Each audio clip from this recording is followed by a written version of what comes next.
Dear NEET medical aspirant, NEET UG counselling process में domicile conditions को लेकर के बहुत सारे कन्फ्यूजन्स होते हैं। और कन्फ्यूजन क्यों ना हो, बात यहाँ पे स्टेट कोटा की गवर्नमेंट एंड प्राइवेट सीट्स के ऊपर होती है।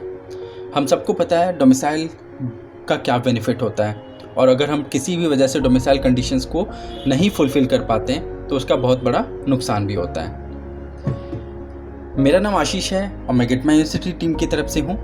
आज के हमारे इस सेशन में हम आपके साथ में अलग अलग स्टेट के डोमिसाइल कंडीशंस को डिस्कस करने वाले हैं। सबसे पहले मैं काउंसलिंग प्रोसेस में डोमिसाइल कंडीशंस का किस तरीके से इम्प्लीमेंटेशन है वो समझते हैं। मेडिकल काउंसलिंग कमेटी द्वारा जो सेंट्रलाइज काउंसलिंग प्रोसेस है उसमें आपको अगर ऑल इंडिया कोटा की सीट्स या एम्स या डीम्ड जिप्मर ओपन सीट्स पे आपको किसी भी तरह का डोमिसाइल कंडीशंस फुलफ़िल नहीं करना पड़ता है। बट जब बात दिल्ली यूनिवर्सिटी, आईपीयू या जिप्मर की इंटरनल सीट्स की आती है तो वहाँ पे आपको डोमिसाइल फुलफ़िल करना पड़ता है। फिर जब बात आती है बीएचयू या फिर एएमयू के ओपन सीट्स की तो वहाँ पे आपको किसी तरह का डोमिसाइल कंडीशन नहीं फुलफ़िल करना पड़ता है। जब हम स्टेट काउंसलिंग में पार्टिसिपेट करते हैं तो वहाँ पे गवर्नमेंट की सीट या गवर्नमेंट में जो सेल्फ फाइनेंस सीट्स हैं, गवर्नमेंट एडेड प्राइवेट या स्टेट कोटा जो कि सीट्स होती हैं प्राइवेट में स्टेट डोमिसाइल बच्चों के लिए, वहाँ पे आपको डोमिसाइल कंडीशंस फुलफ़िल करना पड़ता है। बट जब बात है मैनेजमेंट या एनआरआई सीट्स की आती है वहाँ पे किसी तरह का डोमिसाइल कंडीशंस एप्लीकेबल नहीं होता है। चलिए अब हम स्टेट वाइज डोमिसाइल कंडीशंस को भी समझते हैं। आइए सबसे पहले बिहार की डोमिसाइल कंडीशंस को समझते हैं। अगर आप बिहार के रहने वाले हैं और आपने वहाँ पे सर्टिफिकेट फॉर रेसिडेंस आपने बनवाया है वहाँ के सीओ से, जो कि वहाँ के अंचल अधिकारी होते हैं, और इसे काउंटर साइन कराया आपने डीएम या फिर एसडीओ से, तो इसके बेसिस पे आप बिहार का डोमिसाइल कंडीशंस आप फुलफ़िल कर पाते हैं। जब डोमिसाइल कंडीशंस बात आती है दिल्ली की, काफ़ी इजी एंड क्लियर है। अगर आपने 11th एंड 12th दिल्ली से किया है तो उसके बेसिस पे आप वहाँ की एलिजिबिलिटी आप फुलफ़िल कर पा रहे हैं। बट किसी वजह से आपने नहीं किया तो आप दिल्ली के रहने वाले भी हो और आपके पास में डोमिसाइल सर्टिफिकेट भी है और आपने 11th एंड 12th नहीं किया है दिल्ली से, तो आप एलिजिबल नहीं होंगे यहाँ के स्टेट कोटा सीट्स के लिए। अगला जो स्टेट है वो है हरियाणा। हरियाणा में सबसे पहला कंडीशन है वो है आपका वहाँ का बोनाफाइड रेसिडेंट सर्टिफिकेट होना चाहिए, जिसके बेसिस पे आप डोमिसाइल क्लेम कर सकते हैं। सेकंड कंडीशन है अगर आपने क्वालिफाइंग एग्जामिनेशन हरियाणा से पास किया है, जैसे कि आपकी 11th एंड 12th, तो आप उसके बेसिस पे भी हरियाणा का बेनिफिट आप उठा सकते हैं। अगला जो कंडीशन है अगर आपके पेरेंट हरियाणा स्टेट गवर्नमेंट के रेगुलर एम्प्लॉई हैं जो कि हरियाणा में पोस्टेड हैं, उस केस में आप डोमिसाइल आप क्लेम कर सकते हैं। अगला कंडीशन जो है अगर आप गवर्नमेंट ऑफ इंडिया की तरफ से आप वहाँ के रेगुलर एम्प्लॉई हैं और या तो आप चंडीगढ़ या फिर हरियाणा में आप हरियाणा गवर्नमेंट के किसी भी अफेयर्स में इन्वॉल्व हैं, तो आप उस केस में डोमिसाइल कंडीशन क्लेम कर सकते हैं।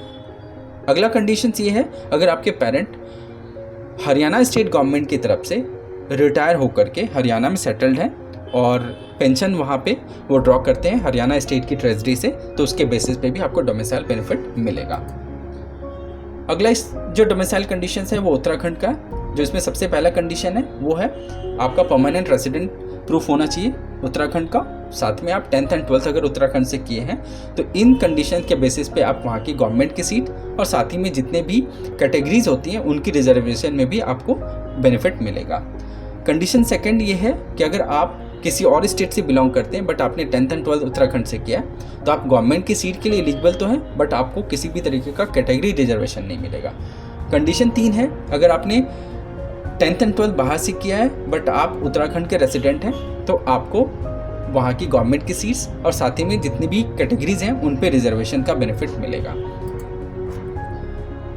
अगला डोमिसाइल कंडीशन छत्तीसगढ़ का है। आइए समझते हैं। जो सबसे पहला कंडीशन है अगर आपने छत्तीसगढ़ में आप बॉर्न हुए हैं, ब्रॉट अप, और साथ ही में आप या आपके पेरेंट वहाँ के रेसिडेंट हैं और कंटिन्यूसली 15 ईयर से छत्तीसगढ़ में रह रहे हो, तो उस कंडीशंस में आप एलिजिबल होते हैं। सेकंड कंडीशन है आपके पेरेंट या गार्जियन जो भी हो उनमें से कोई भी एक व्यक्ति अगर छत्तीसगढ़ के अंदर में उन्होंने अपना एक लैंड परचेज किया है और बिजनेस रन कर रहे हैं पिछले 5 साल से, तो इस कंडीशंस पे भी आप एलिजिबल होते हैं। अगला कंडीशन है कि आपके पेरेंट या गार्जियन अगर वर्किंग है या फिर रिटायर्ड स्टेट गवर्नमेंट एम्प्लॉई है छत्तीसगढ़ के, तो उस कंडीशन में आप एलिजिबल हैं।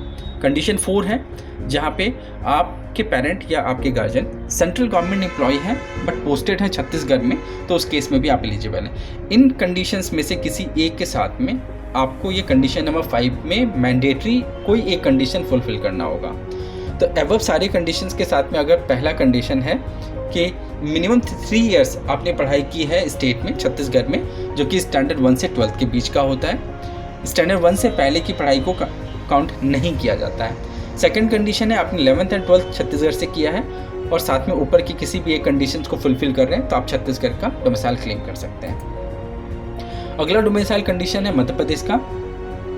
पहला कंडीशन है या तो आप वहाँ के परमानेंट रेसिडेंट हो या फिर आप पिछले 5 साल से मध्य प्रदेश में रह रहे हो, और तीसरा कंडीशन है आपके पेरेंट वहाँ के गवर्नमेंट एम्प्लॉई हों या फ्रीडम फाइटर्स या फिर डिफेंस पर्सनल। इन कैटेगरीज में अगर आते हैं तो फिर आप वहाँ का डोमिसाइल बेनिफिट क्लेम कर सकते हैं।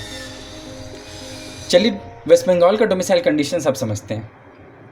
पहला कंडीशन है आप वहाँ के परमानेंट अगर रेसिडेंट हैं और पिछले 10 साल से एज ऑन 31 दिसंबर 2021 अगर आप रह रहे हो तो आप वहाँ पे एलिजिबल हैं। सेकंड कंडीशन है आप परमानेंट रेसिडेंट हैं और आप 10 साल से रह रहे हैं बट आपने 12th भी किया है वेस्ट बंगाल से, तो आप इसे फुलफ़िल कर पा रहे हैं। तीसरा कंडीशन है अगर आप स्टेट में नहीं रहते हैं बट आपके पेरेंट वहाँ पे रह रहे हैं और पिछले 10 साल से वहाँ पे रह रहे हैं, तो आपने अगर पढ़ाई स्टेट से बाहर से भी किया है तो भी आप एलिजिबल हैं डोमिसाइल कंडीशंस को क्लेम करने के लिए वेस्ट बंगाल में।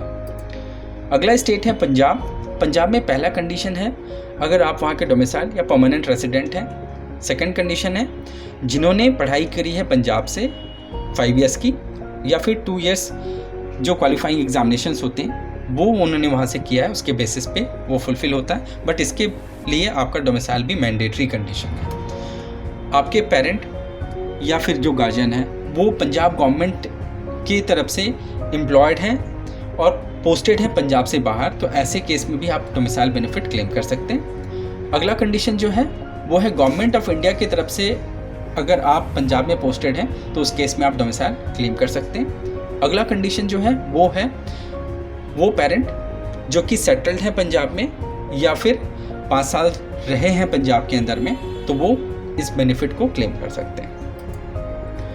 अगला कंडीशन राजस्थान का है जो हम समझते हैं। पहला कंडीशन राजस्थान में ये है कि अगर आपके पेरेंट 10 साल से रह रहे हों या फिर रह चुके हैं और साथ ही में स्टूडेंट ने जो नीट एस्पिरेंट है, जो मेडिकल एस्पिरेंट है, उन्होंने 5 साल की पढ़ाई की है राजस्थान के अंदर में, वो कोई भी 5 साल हो सकता है बिटवीन स्टैंडर्ड 1 टू स्टैंडर्ड 12, तो ये आप फुलफ़िल कर पा रहे हैं एलिजिबिलिटी को। अगला कंडीशन है कि अगर स्टूडेंट खुद डोमिसाइल है राजस्थान का इररिस्पेक्टिव ऑफ एजुकेशन, उन्हें पढ़ाई कहीं से भी की हो बट उनके पास में अगर डोमिसाइल हो राजस्थान का तो वो डोमिसाइल कंडीशंस को फुलफ़िल कर पा रहे हैं। अगला कंडीशन जो है वो है कि अगर आपके पेरेंट या तो सर्विंग या retired employee of government of Rajasthan हो या फिर किसी भी इंडियन सर्विस में वो ऑफिसर ग्रेड पे हैं और स्टेट कैडर्स ऑफ राजस्थान में 3 साल उन्होंने सर्व किया है स्टेट के अंदर में, तो इस केस में वो डोमिसाइल बेनिफिट क्लेम कर सकते हैं। अगला कंडीशन है कि वैसे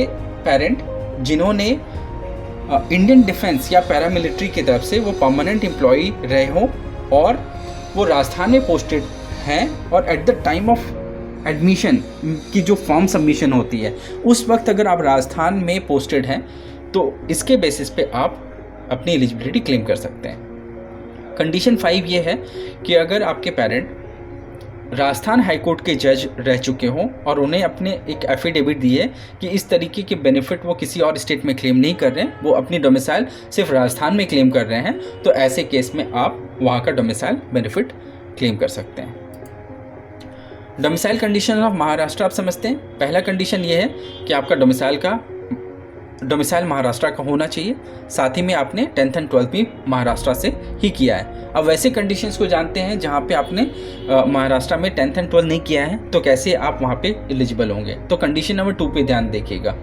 अगर आपके पास डोमिसाइल नहीं है महाराष्ट्र का बट आप महाराष्ट्र में रहते हैं for a period of 10 years और आपने 10th एंड 12th महाराष्ट्र से किया है, तो इसके बेसिस पे अगर आपके पास डोमिसाइल नहीं भी है तो भी आप एलिजिबल हैं। थर्ड कंडीशन है कि ऐसे पेरेंट जो कि गवर्नमेंट ऑफ महाराष्ट्र या इसके अंडरटेकिंग के बेसिस पे जो कंपनीज़ होती हैं उसके बेसिस पे वो महाराष्ट्र से बाहर पोस्टेड हैं, तो ऐसे केस में 10th एंड 12th मैंडेटरी नहीं होता है महाराष्ट्र से।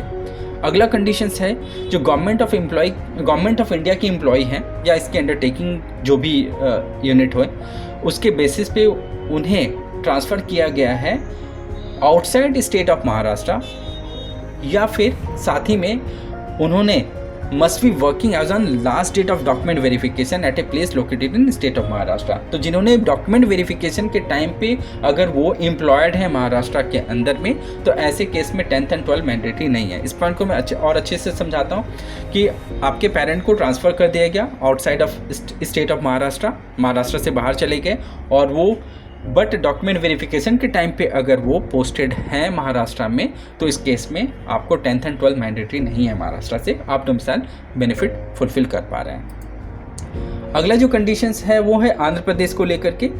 आंध्र प्रदेश में सबसे पहला कंडीशन जो है वो होता है you need to satisfy local and non local status. तो अलग अलग टेरिटरी है आंध्र प्रदेश में, और ऐसा ही कंडीशन तेलंगाना में भी है। तो more over Andhra and Telangana में डोमिसाइल कंडीशन एक जैसे हैं। तो अगर आप लोकल हैं तो आपको जितनी भी सीट्स की रिजर्वेशन है आप वहाँ पे आप एलिजिबल होते हैं, इंक्लूडिंग 100% जो सीट्स होती हैं जो आफ्टर ऑल इंडिया कोटा के बाद में जितनी भी स्टेट के डोमिसाइल बेनिफिट के हिसाब से जो भी सीट्स होती हैं उसमें अगर आप लोकल हैं तो सारे सीट्स पे आपको एलिजिबिलिटी मिलती है। अगर आप नॉन लोकल हैं तो वैसे केस में आपको 100% सीट्स पे नहीं, सिर्फ आप 15% सीट्स पे अपनी एलिजिबिलिटी क्लेम कर पाते हैं। एडिशनल कंडीशंस क्या है लोकल स्टेटस के लिए, ये समझिए। If he studied in an educational institution और educational institution in such local area for a period of not less than 4 consecutive year academic year. तो अगर आपने 4 साल से एटलीस्ट 4 साल या 4 साल से ऊपर आपने पढ़ाई की है और आपने अपीयर जो किया है वो क्वालिफाइंग एग्जामिनेशंस के बेसिस पे है, तो इस बेसिस पे आप लोकल स्टेटस को आप क्लेम कर पाते हैं। सेकंड कंडीशन ये है कि आपने स्टेट पे 7 कंसेक्यूटिव एकेडमिक ईयर्स आपने पढ़ाई की है। अगला कंडीशंस है जो कि 15% अनरिजर्व सीट्स के लिए है, जो कि नॉन लोकल स्टेटस वाले बच्चों के लिए होती हैं। तो ऐसे candidate who have resided in the state for a total period of 10 years excluding periods of study outside the state or either of whose parents have resided in the state for a period of total 10 years excluding period of employment outside। तो आपकी employment के period को exclude करते हुए अगर आपने 10 years state में रहे हैं तो उसके बेसिस पे आप नॉन लोकल स्टेटस में 15% अनरिजर्व सीट्स पे आप अपनी एलिजिबिलिटी क्लेम कर सकते हैं। अगली जो एडिशनल कंडीशन है 15% अनरिजर्व के लिए कि ऐसे कैंडिडेट जिनके पेरेंट स्टेट गवर्नमेंट की तरफ से एम्प्लॉयड हैं या फिर सेंट्रल गवर्नमेंट या पब्लिक सेक्टर कॉरपोरेशंस की तरफ से या फिर लोकल बॉडीज़ की तरफ से एम्प्लॉयड हैं, उनको इस बेसिस पे यहाँ की डोमिसाइल कंडीशन में 15% अनरिजर्व सीट्स पे उनकी क्लेम अप्रूव्ड होती है। तो दोस्तों ये सारे कंडीशंस थे डोमिसाइल्स को लेकर के। कुछ ऐसे भी स्टेट हैं जिनको हमने कवर हम नहीं कर पाए क्योंकि टाइम का कंस्ट्रेंट होता है, और हम होपफुली अगले वीडियो में हम उन स्टेट्स को भी कवर करेंगे। अगर ऐसे पेरेंट या फिर ऐसे कैंडिडेट जो हों जो कि अदर स्टेट की भी डोमिसाइल कंडीशंस को जानना चाहते हैं तो हमारे साथ में कनेक्ट कर सकते हैं। दोस्तों हमारे साथ में कनेक्ट होकर के आपको बहुत सारी बेनिफिट्स मिलती हैं क्योंकि हमारा जो अप्रोच है काफ़ी प्रोफाइल बेस्ड अप्रोच है और उसके बेसिस पे आपको बहुत सारे गाइडेंस में आपको बहुत यूनिकनेस मिलेगा। साथ ही में हमारा जो डैशबोर्ड है 2021 नीट को लेकर के उसे ज़रूर एक्सेस करिए। आपको एक ही जगह पे बहुत सारी डिटेल्स आपको मिलेगी, जैसे कि आपको कट ऑफ या फिर आपको सीट मैट्रिक्स जानना हो या आपको बजट के ऊपर में जानना हो या फिर आपको अलग अलग स्टेट के हिसाब से कैटेगरी के हिसाब से आपको ये जानना है कि आप कहाँ पे अभी अपनी करंट परफॉर्मेंस के बेसिस पे आप स्टैंड कर रहे हैं, तो आप इन सब को एडवांस में आप अपनी प्लानिंग को आप अच्छी तरीके से सक्सेसफुली आप आगे लेकर के जा सकते हैं इस डैशबोर्ड की मदद से। अब्रॉड एडमिशन्स को भी लेकर के आपको किसी भी तरीके का सपोर्ट हो तो गेट माई यूनिवर्सिटी टीम आपको असिस्ट करने के लिए एनी टाइम अवेलेबल है। और भी सारे कंटेंट्स हैं हमारे यूट्यूब चैनल पे जो आप देख करके और बहुत सारी नॉलेज आप वहाँ पे से भी आप गेन कर सकते हैं। होपफुली हमारा ये कंटेंट आपको पसंद आया हो। कोई भी क्वेरी आपकी रह गई हो जो हम यहाँ पे नहीं कवर अप कर पाए हों तो आप हमारे साथ में आप कनेक्ट कर सकते हैं। You can also fix a meeting with Get My University team. We are always there for you. Thank you. Say hello to GMU, the one-stop shop for all your admission needs. We introduce you to the finest universities and help find the best fit based on your profile. We help with applications and assist with documentation, visas and even accommodation. With over a decade's worth of experience, 40 university partners in 10 countries worldwide and more than 5,000 satisfied students, GMU does it all. Fix a meeting with us today